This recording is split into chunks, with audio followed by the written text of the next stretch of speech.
అహంకారం. ఇది ఒకరిని ఎంత దూరం తీసుకువెళ్తుంది, చివరకు ఏం చేస్తుంది? ఈ ప్రశ్న మీకెప్పుడైనా వచ్చిందా? ఈరోజు మనం అలాంటి ఒక కథను విందాం, అహంకారి కప్ప కథ. మరైతే నాతో వచ్చేయండి అందమైన అడవిలోని కొలను వద్దకు.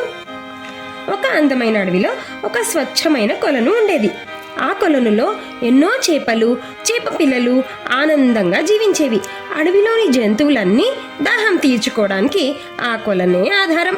ఒకరోజు ఆ ప్రాంతానికి కొత్తగా ఒక కప్ప వచ్చింది. దానికి తాను నీటిలో, నేల మీద కూడా ఉండగలను అని మహాగర్వం. కప్ప చేపపిల్ల దగ్గరికి వెళ్ళి పొగరుగా, ఏయ్ చేపపిల్ల, ఏంటి అంత బద్ధకంగా ఇటువైపు వచ్చావు? ఇక్కడికి రావాలంటే నా అనుమతి తీసుకోవాలని నీకు తెలియదా అంది. కప్ప మాటలకు చేపపిల్ల కాస్త కంగారు పడింది. చుట్టూ ఉన్న జంతువులు ఆ కప్ప పొగరు చూసి ఆశ్చర్యపోయాయి. చేపపిల్ల మౌనంగానే లోపలికి వెళ్ళిపోయింది. మౌనంగా లోపలికి వెళ్తున్న చేపను చూసి కప్ప గట్టిగా అహంకారంగా అంది, చేపపిల్లలు, మీరు చాలా అల్లరి చేస్తారు కదూ, కానీ నా అంత అద్భుతమైన జీవితం మీకు దొరుకుతుందా? లేదు కదూ. నేను చూడండి, నీటిలో ఉంటాను, నేల మీద ఉంటాను, నాదెంత గొప్ప జీవితమో అంది. చేపపిల్ల దానికి సమాధానం చెప్పకపోవడం చూసి కప్పకు విపరీతమైన కోపం వచ్చింది. వెంటనే గొంతు మార్చి బెదిరిస్తూ, ఏయ్ చేప, మీకు అసలు మాట్లాడడమే రాదా? మీరంతా మూగజీవాలు కదా. నన్ను చూడు, నేను ఎంత చక్కగా మాట్లాడుతానో, పాటలు కూడా పాడతాను. నా పాటలు నువ్వు వినాలి. ఇప్పుడే ఒడ్డుకి రా, లేకపోతే నిన్ను చంపేస్తా అంది. కప్ప బెదిరింపులకు భయపడిన చేపపిల్ల నెమ్మదిగా ఒడ్డు వద్దకు వచ్చింది. కప్ప కూడా దాని వెనకాలే పొగరుగా ఒడ్డు వద్దకు వచ్చి, చూడు, నేనెంత బాగా పాట పాడగలను, నీవు పాడలేవు కదూ అంటూ అహంకారంగా గట్టిగా పాటలు పాడడం మొదలుపెట్టింది. కానీ అక్కడే ఒడ్డు పక్కన చెట్టు తొర్రలో నిద్రపోతున్న పాముకు నిద్రాభంగం కలిగింది. పాము కళ్ళు తెరిచి కోపంగా కప్ప వైపు చూసింది.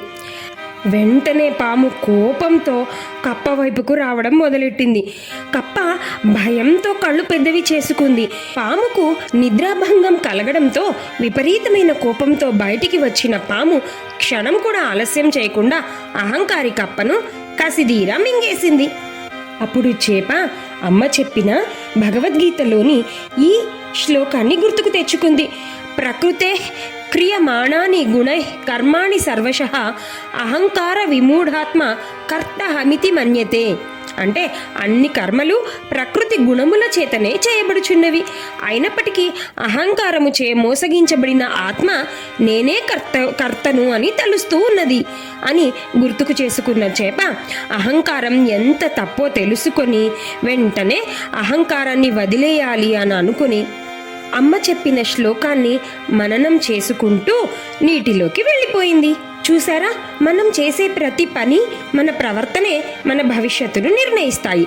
అహంకారం అనే చెడు కర్మ కప్పకు ఎలాంటి ఫలితాన్ని ఇచ్చిందో ఈ కథ మనకు స్పష్టంగా తెలియజేస్తుంది.